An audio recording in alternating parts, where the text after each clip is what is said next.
Proposed changes to Boise's downtown parking system could mean more money out of your wallet. It's tonight's big story with today's 6 on Your Side. You may soon have to pay to park, even after hours and on the weekends.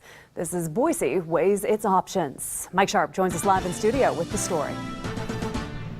That's right. Watching the meter could end up being a lot more important if a new proposal gains traction.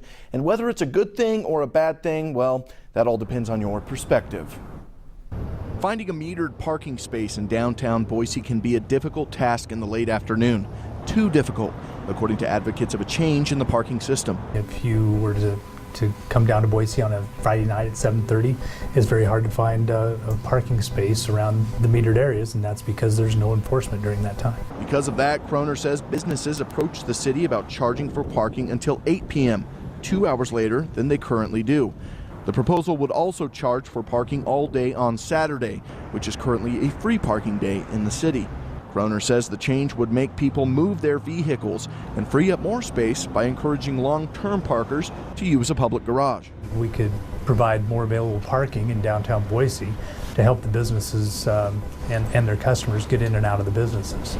But Kroner didn't name the businesses behind the proposal, and we found not every business backs the move. I don't see why anyone's going to want to come and pay for parking versus not pay for parking, so I don't quite understand the argument. 40 owns Tap House, a downtown restaurant and bar with a garage right on top of it. He says he thinks the move will free up spaces, but not for the right reasons. There might be spots open because people don't want to pay for them, but open spot means someone's not here. And Kroner tells me if City Hall does decide to make the move, you're going to have a chance to weigh in. There'll be a public hearing for people to testify.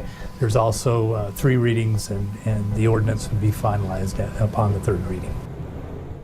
Now, it's important to note the proposal is still in the infancy stages, and the council has not discussed any of the changes yet. Live in studio, I'm Mike Sharp, today 6 on Your Side. And changing the time would only be one part of the parking overhaul for the future.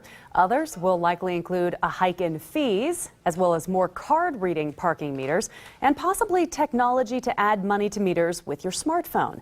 The City Council will likely discuss changing the meters' timing in the next month.